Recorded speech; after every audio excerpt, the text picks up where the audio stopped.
Hello and welcome back to another classic WoW video. So recently I've made a few videos on how to make gold, most recently my videos on dungeon boosting and how to make gold that way.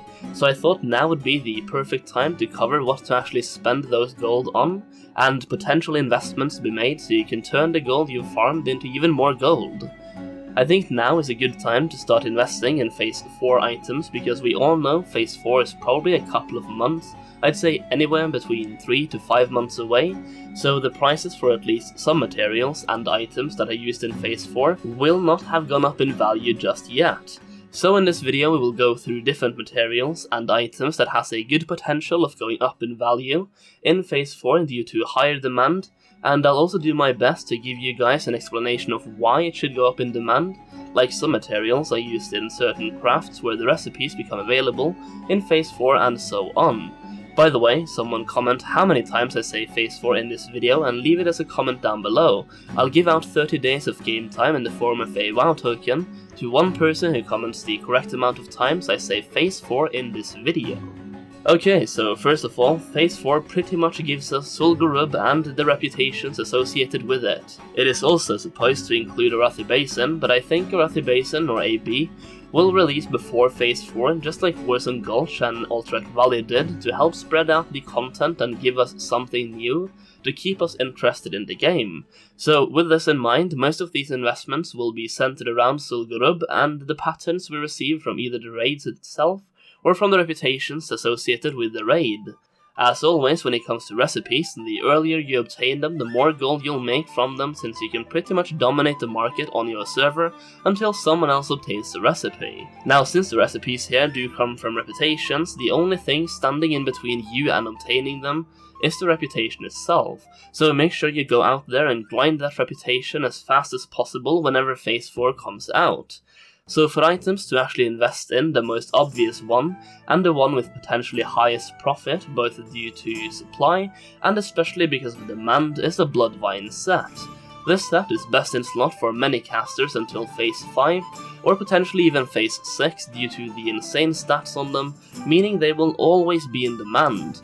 As for the set itself, it's just 3 pieces: the Bloodvine vest, the Bloodvine boots, and the Bloodvine leggings.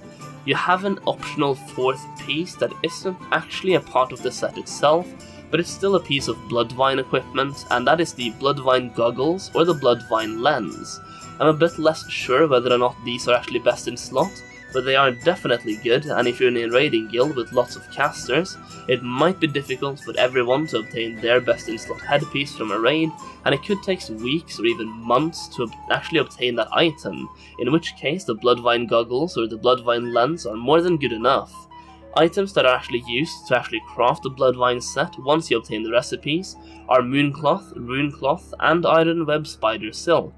Additional items are Bloodvine, which isn't obtainable until Phase 4, and Powerful Mojo, which is technically obtainable now, but it will drop so much in Zul'Gurub that I highly doubt there's any reason to stock up on them now. So items to invest in here are Mooncloth, Runecloth, and Iron Web Spider Silk.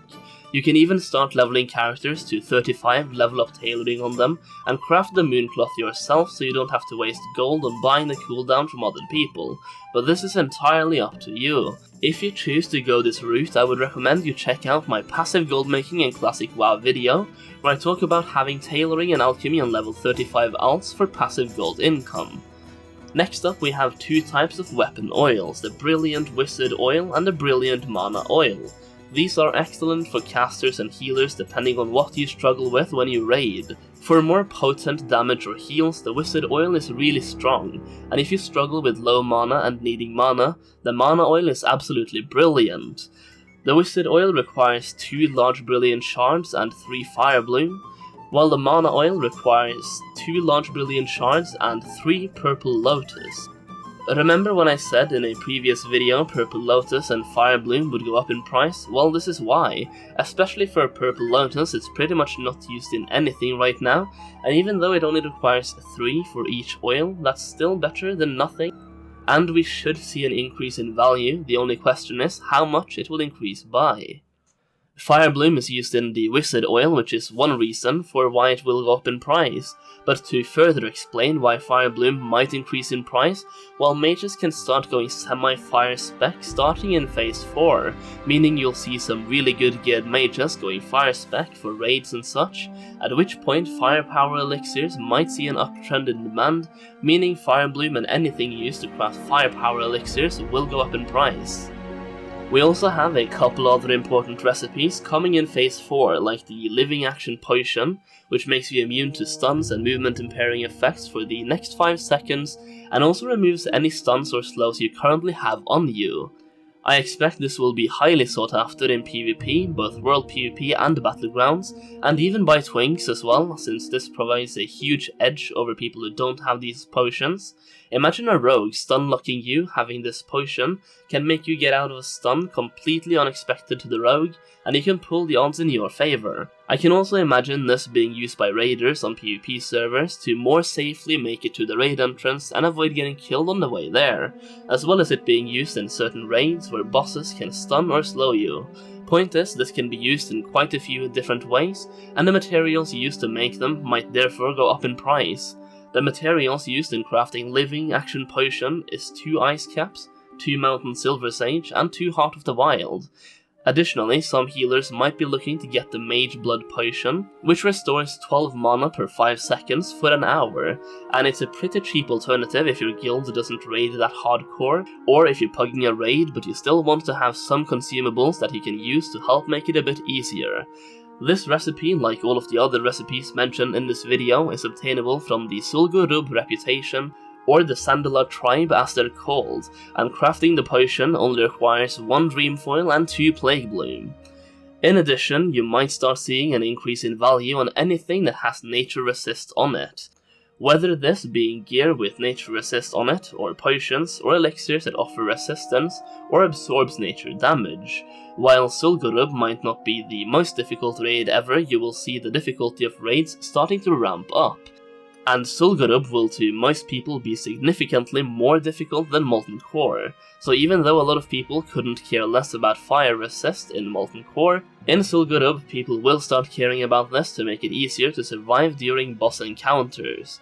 This is where items like Larval Acid will see an uptrend, as this is used in making various nature resist gear out there, like the Sandstalker set, which is 3 pieces and offers a total nature resist of 60, which is pretty much considering it's only 3 pieces of gear. The only drawback is that this set is for melee users, so hunters and shamans pretty much. Anyone using plate can also use this set to lower the amount of nature damage they take, but leather and cloth users cannot use it, which is a bummer. There is, however, a piece of leather boots that offer 25 nature resist, which is also crafted by using larval acids. So yeah, larval acid might be huge in phase 4, along with any other items used in crafting nature resist gear, nature resist flasks, and elixirs and potions, and anything else. And this is actually where the secret gold mine is, if you ask me, since pretty much everybody knows the Bloodvine set and the Wizard and Mana oils will be huge, but not a lot of people worry about the nature resist gear this early, so this is your chance to make big profit. So there it is, a quick video on items to invest in for phase 4, some straightforward items and some items that maybe you didn't think about when it comes to investing. I know I'm probably very early with this video, but when it comes to investing in items, the earlier you invest, the better. I also feel like this is a time when people are very focused on phase 3, and items they are buying and preparing to sell in phase 3, meaning not a lot of people are too interested in phase 4 items right now, so this might actually be the perfect time to invest. Either way, I thought I'd let you know which items I think will see an uptrend in value in phase 4, and I just thought since I've made a couple of videos on how to make gold in Classic WoW, it was about time I made a video about what you can spend that gold on. Let me know which items you are planning on investing in the comments down below, as well as when you think phase 4 will come out. If you enjoyed this video, please consider giving it a thumbs up, as it really helps me out. And if you want to see more videos from me, make sure you smash that subscribe button and ring the bell to get notified whenever I upload a new video. And if you're still lacking gold to spend on investments, check out either of the 2 videos that are on the screen right now. Thank you so much for watching this video, and I will see you in the next one.